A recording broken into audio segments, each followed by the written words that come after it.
আমরা সামাজিক যোগাযোগ মাধ্যমে নানা রকম কমেন্টস দেখতেছি, বিশেষ করে আমরা দেখছি যে তিনি রিসেট বাটন চাপ দিয়েছেন। ফলে রিসেট বলতে কি বোঝানো হচ্ছে?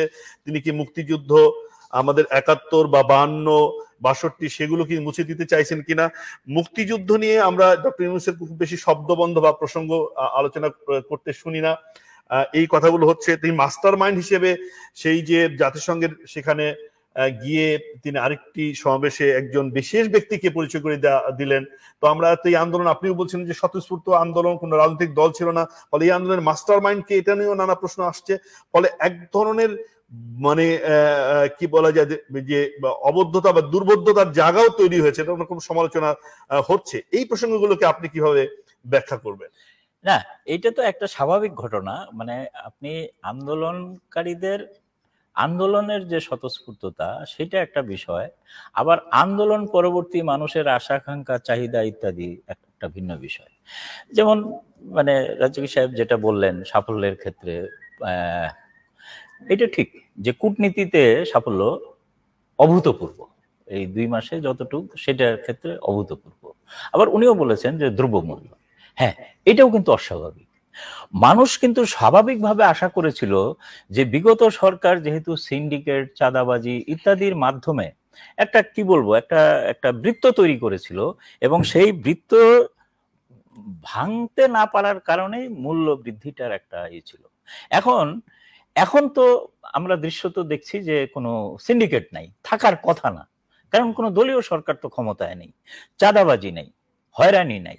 আমাদের উপদেষ্টা, বাণিজ্য উপদেষ্টা, অর্থ উপদেষ্টা, উনি বলেছিলেন চাঁদাবাজি নিয়ে ব্যাপারটাকে আমরা দেখছি, আমার পত্রপত্রিকা দেখছি যে দখল হয়ে যাচ্ছে ঘাটগুলো। আমি সেইখানে আসছি যে এইখানে দেখা যাচ্ছে যে চিত্রটা আসলে মিলছে না। যেই সমালোচনাগুলো ছিল সেগুলোই বহাল থাকছে, এবং মানুষের আয় বৃদ্ধি হচ্ছে না, কিন্তু ব্যয় বৃদ্ধি হচ্ছে। তো এটা তো হলো না, এই পরিবর্তন তো মানুষ চায় নাই আর কি। হ্যাঁ, তো এইখানে আছে সাফল্য। তারপরে হলো যে ধরেন যে মানুষের উৎকণ্ঠা, যেগুলো বলা হচ্ছে যে সরকারকে অস্থিতিশীল করার একটা পরিকল্পনা তো থাকবে, চেষ্টা থাকবে সবার, সব দেশেই আছে। পরাজিত শক্তি বলেন, বিরুদ্ধ শক্তি বলেন, আমরা যে স্বতঃস্ফূর্ত এবং এই কথা বলছি, মানে এগুলো কথার মধ্যেও কিন্তু ফাঁক আছে। যেমন হলো যে সব মানুষ কি, সব ছাত্র কি আন্দোলন চেয়েছে? শেখ হাসিনার এইরকম পতন চেয়েছে?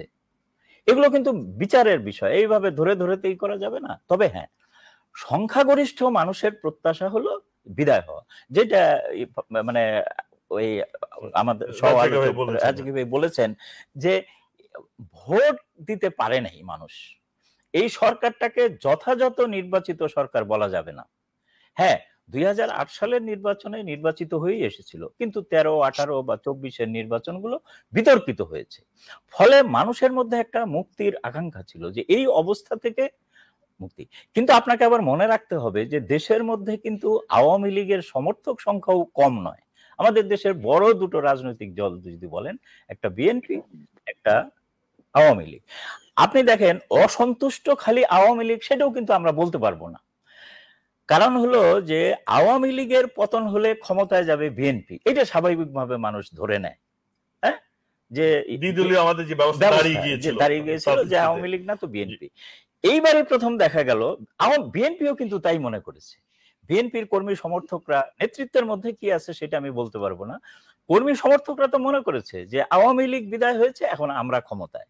কিন্তু বাস্তবে তো তারা ক্ষমতায় এলো না, ক্ষমতায় এলেন ডক্টর ইউনূস, তার নেতৃত্বে একটা বিষয়। এবং দেখেন, অসন্তুষ্ট বা সরকারকে অসফল করার ষড়যন্ত্র খালি আওয়ামী লীগ করে, এইরকম ঢালাও বলাটাও কিন্তু এক সময় দেখবেন যে একটা খারাপ দৃষ্টান্ত।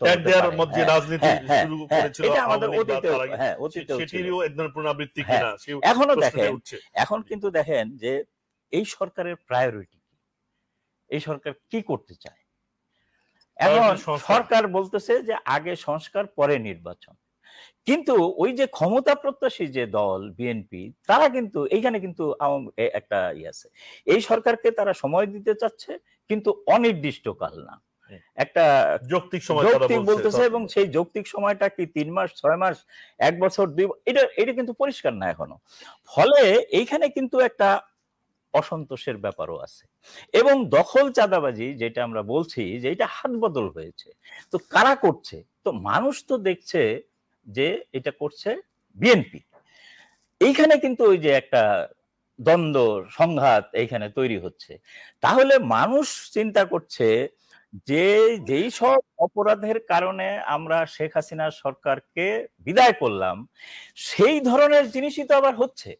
এটা কিন্তু ডক্টর ইউনূসের অন্তর্বর্তীকালীন সরকার মানে মোকাবেলা করতে পারছেন না সফলভাবে। আপনি এইটা কেন পারছেন না সেটার পক্ষে নিশ্চয়ই যুক্তি আছে। যেমন আমাদের পুলিশ বাহিনী, আমি শুরুতেই যেটা বললাম, ফলাফলটা আমরা দেখছি, ফলাফল মানুষ তো আসলে বিচার করে ফলাফল দিয়ে। সেইখানে মানুষ যায় হতাশ হচ্ছে যে জিনিসপত্রের দাম কমছে না, আইন শৃঙ্খলা ধরেন মব জাস্টিস, এটা তো একটা মারাত্মক। শেখ হাসিনার আমলে আইনের শাসন ছিল না আমরা বলছি, হ্যাঁ, উচ্চ আদালত।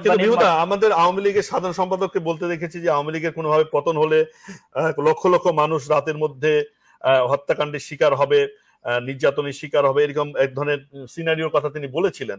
তো কেউ কেউ বলছেন যে তার চেয়ে তো কম হয়েছে। না না, সেটা ওইটা তো পলিটিক্যাল মানে রিটোরিক আর কি। ওইটা বলা মানে হলো যে ওইরকমই হবে, সেটা কিন্তু মিন করে বলছে বলে আমার মনে হয় না।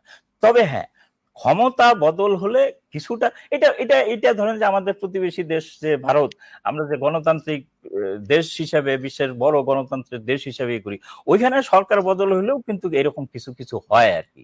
হ্যাঁ, সেটা নানান কারণে, ব্যক্তিগত রেষারেষি, তারপরে কি বলবো এই আঞ্চলিকতা, এলাকার স্বার্থ ইত্যাদি সবকিছু মিলে একটা সংঘাত সংঘর্ষ হয়।